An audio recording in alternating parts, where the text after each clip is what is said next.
So what you have here is a fantasy Netflix series that's based on a video game that's based on a book series and a yearning for Game of Thrones to have ended better.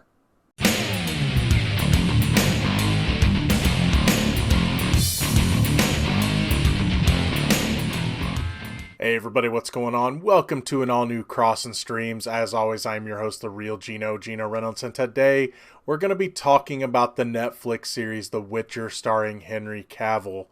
Now, I have to say this. First, there's probably going to be a few spoilers in this review because I do have to talk about some things that'll probably be considered spoilery. But also I have to say this, I know there's a Witcher video game series and I know there is a Witcher book series, but going into this, I really knew nothing about them, other than the fact that it was a fantasy series that a lot of people like, especially in video game form. So I was really excited to see this. What this series is about, it really follows three stories, at least in this first season. First you have Geralt of Rivia. He's what's known as a Witcher.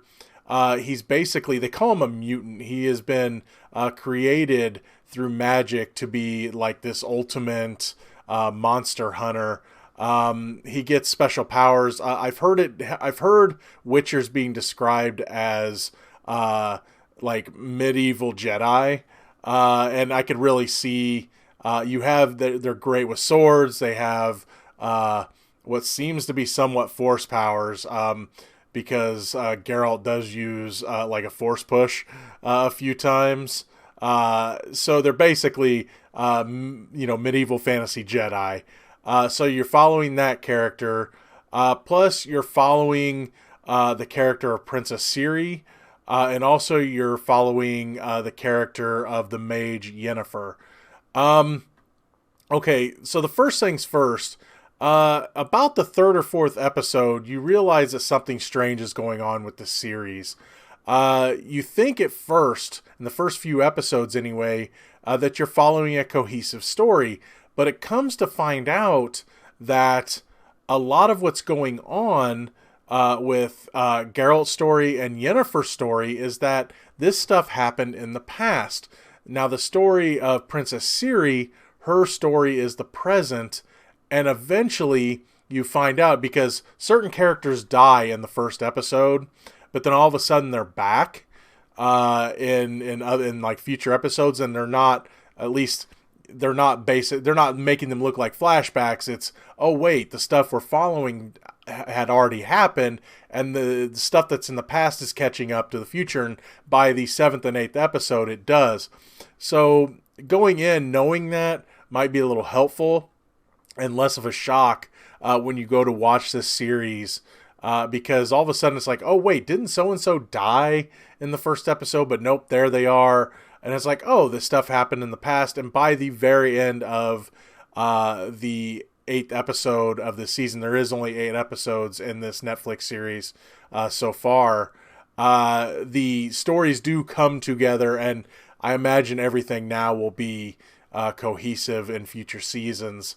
But it was kind of cool because you're just like, you're trying to, like, you would have a character say something in the first episode. You had one of the characters, his name is Mousak. He's the royal mage. He says something along the lines of, he's not there. And you don't find out until episode 8 who's not there in this scene where the castle's getting attacked. So it was just kind of neat putting all that stuff together. And at first it's a little jarring, but it's you just start to realize, okay, the stuff that's happening in the past, you do miss some things because they don't tell you everything. Like, for instance, Geralt has more than one interaction with Yennefer in the past, but you only get to see a couple of them, because they mention, oh, you left me here, then you left me there, but we didn't see that second you left me there. So you do feel like there is some story missing there that you don't know about. That being said, it doesn't really bother me because they do cover it. They do tell you what happened. It's like, oh, you left me at this place. Well, you left me first at this place. And you did see that one story. So It worked for me okay. It's just a little jarring at first when you don't know that these stories are from the past and that they have to catch up to Princess Ciri's story. I do have to say that for the most part, I'm liking most of the characters in this. I think comparing this to Game of Thrones is a little bit unfair because I think that while there is a lot of characters in this, they're really only really focusing on three. That's Geralt, Ciri, and Yennefer. And then there's everybody else. So I do like that. I like that we don't have to follow 57 characters and know who everyone really is. You can kind of get the idea on a few.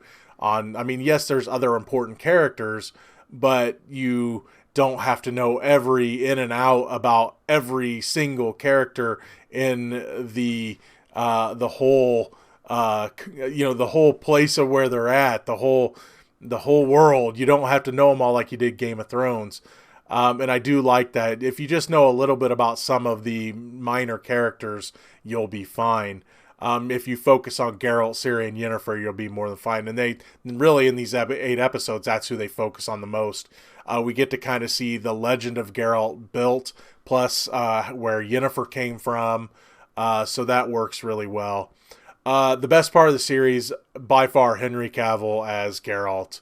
While again, I don't know the games or anything, I did buy every single game on the Steam Winter Sale for like under $25. So eventually I'll be playing those games. And I know this is more based on the book series, but I couldn't tell you which was which because I don't know either of them. But Henry Cavill is by far the best part of the series. I mean, he should be. I mean, he's a phenomenal actor, and just the way he portrays Geralt. There's only a few times where I see the Henry Cavill come out. Most times he really loses himself in the role. It's usually when he smiles. It's like, oh, that's Henry Cavill. But when he's doing the dark, brooding Geralt, he really loses himself in the character, and I love it. He's fantastic doing the sword fighting, just the attitude, just anytime he drops the F-bomb, it's fantastic. From what I understand, that's a staple of Geralt. He'll just be like F. And then, so I'm really a big fan of this character already. So he's definitely the best part of the series. I'm a little hit and miss with Ciri. We didn't learn a lot about her character in this first season. We just know that her and Geralt are attached. We figure out how they become attached, how they become each other's destiny, so to speak. So they really haven't done much with her. I'm guessing in the second season we'll get to learn more about the stuff that's happening to her. So we didn't get a ton of that. They really spent more time her just being chased a lot after the kingdom gets sacked.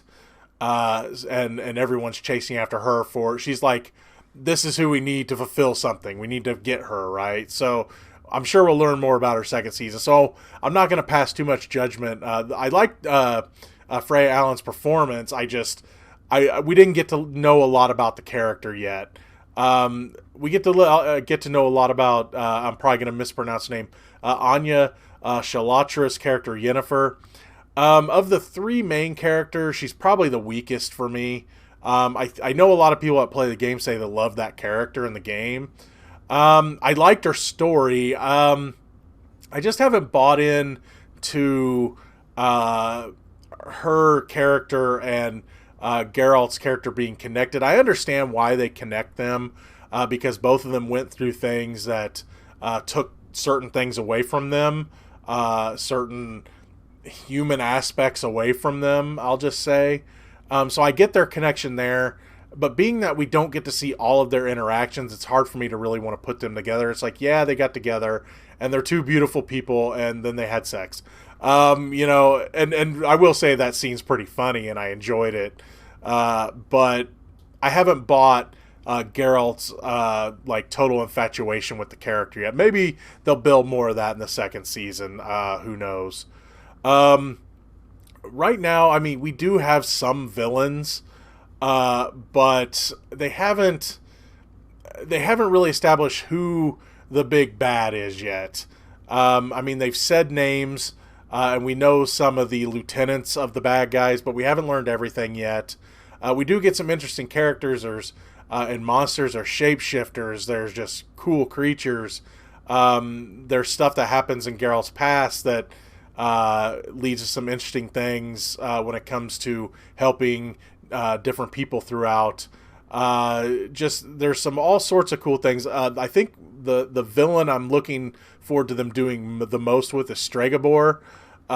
He's a wizard we meet in the first episode that in a way causes Geralt to make a wrong decision. There's this whole thing in the series about the lesser evil, and Geralt's like, I choose neither if I have to pick, but he ends up having to do something that I think he regrets, because Stregobor ends up being the worst of the two evils. And Stregobor, by the way, is played by Lars Mikkelsen, the brother of Mads Mikkelsen, and he's really good. And I hope they do more with him in the second season. He's kind of in the background a little bit this season, but I have a feeling the next time him and Geralt get together, it's gonna get messy. The overall story I'm enjoying. I will say this: it's kind of like a Lord of the Rings. There's a lore there that if you don't know the books and stuff, they're gonna throw a lot of names and places and certain magics and everything else out there that you may not get right away. That being said, the series does a good job at making it to where it's like, you may not know this stuff, but we're just giving this. It's one of those things that, well, maybe you want to research it on your own. We're not going to force this to be a thing you have to know. It's just, here's a history that's there, and if you want to know about it, there's books and there's games that talk about this stuff. Again, for the most part, I like most of the characters.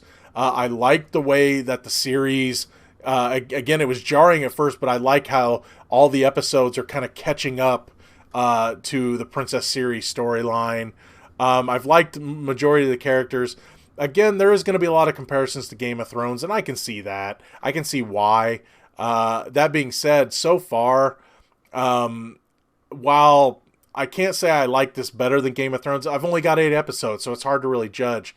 This is one of those series, though, that if it keeps going the way it does, it could be a really strong series. Hopefully, it doesn't peter out at the end like Game of Thrones did, and really disappoint. I don't mind bad things happening to our characters. It just make it interesting and make it good. And I just have this fear that the series might do that as well.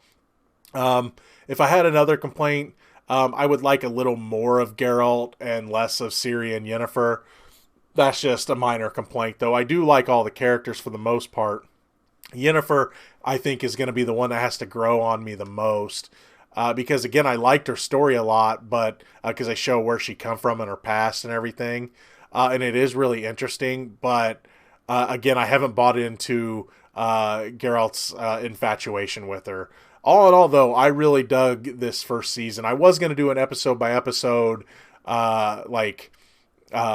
review of it, but the way the episodes kind of came together, it would have been kind of hard not to spoil everything, talking about how they connect and everything. And I do recommend this series. It's on Netflix. It's definitely a mature series. And if you're a fantasy fan, especially of like Game of Thrones, the earlier stuff, you're probably going to like this. Again, they throw a lot of stuff out there that is lore that is out there, but you don't have to know it. It's easy enough to follow, but complicated enough that if you want to know more, you could learn it, and the stuff is out there. But all in all, I really dug this first season of The Witcher, and I do recommend it a ton, especially since it's on Netflix. It's only 8 episodes, and all of them are about an hour long. I think one of them was in the 40s, but the rest of them are like 50-some minutes. One of them was over an hour. Totally worth your time. I watched the first couple episodes a couple times because some things were confusing me, but all in all, it's a pretty easy series to follow, and I really enjoy it, and I do recommend it a lot. That's going to be all for this edition of Crossin Streams. If you like what you've heard here, please subscribe to the Real Geno YouTube channel, like this video. If you have anything to say about The Witcher, the series, the video game series, or the books, please feel free to leave a comment in the section below. Till next time, I am your host, the Real Geno, Geno Reynolds. See you later.